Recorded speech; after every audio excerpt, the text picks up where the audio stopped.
When I was learning Japanese, there was a time where I was studying for 5 hours every single day. Now I can't do that anymore because, as you know, you gotta do other things in life. But I'm still able to study an hour or 2 hours, sometimes 3 hours consistently without burning myself out. So in this video, I'm going to show you how I do this and hopefully it'll help you too. Now, this will be broken down into two main sections. Section 1 is the most important piece that glues everything together.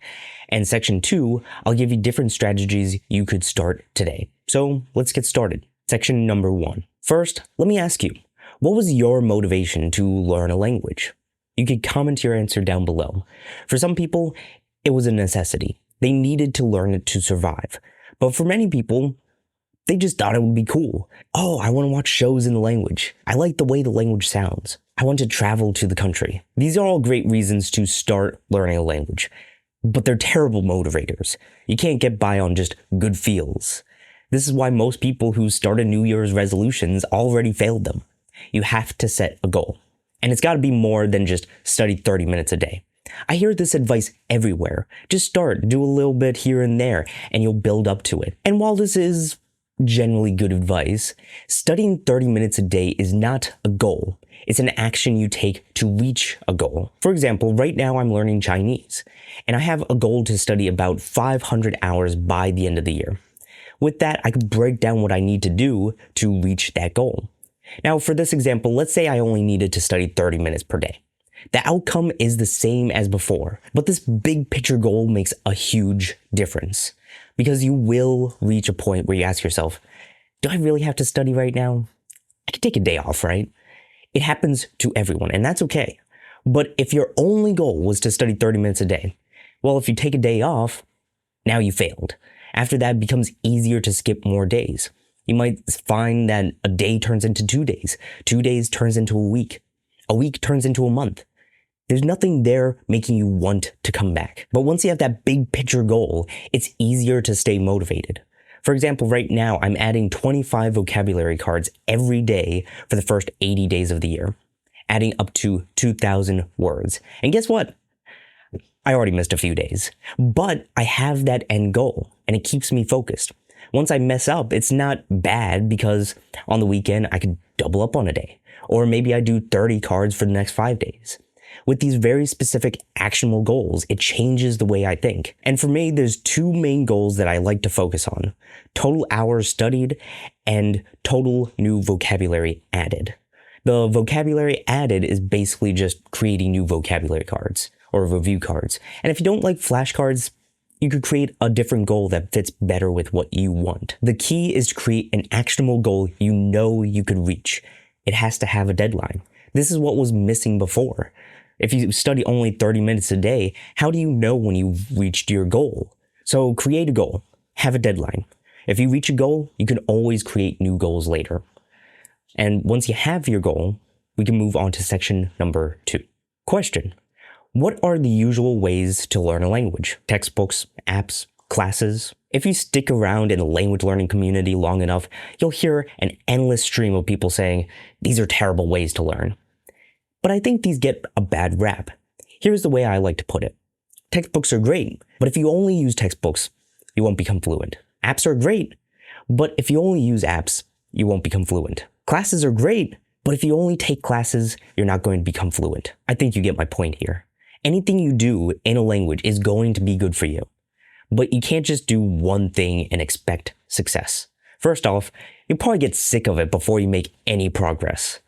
Second, languages are living things, so the best way to experience them is in many different ways. That said, all of these methods flow into two main groups of active study. These are macro and micro studying. First, I'll go over macro studying. It's simply your course study, where you sit down and focus on the language for long periods of time. This is where most people burn themselves out, so you have to change it up every now and then. Here are some methods you could try, broken down into the 4 main categories of language learning: listening, reading, writing, and speaking. First, we'll start with listening. You can listen to some content and write down all of the sounds you hear. Then compare what you wrote with the real captions.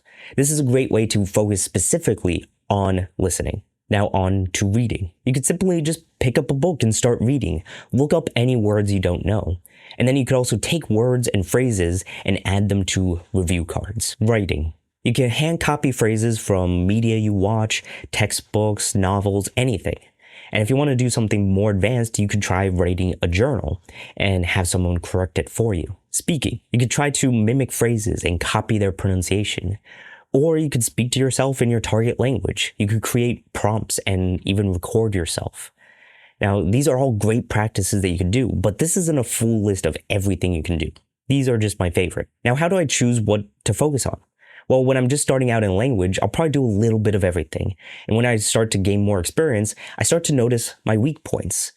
And at that point, I can start to focus on one skill, like listening. And I can do that for a month.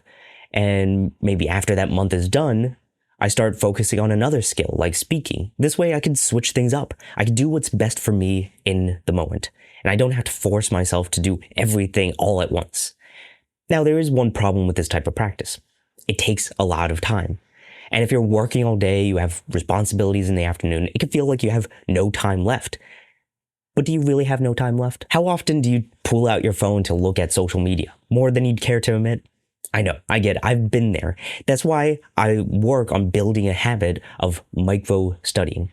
These are small things you could do in a few minutes or even while you're doing other tasks. And you'll be surprised how much time you can build up just by doing these small micro sessions.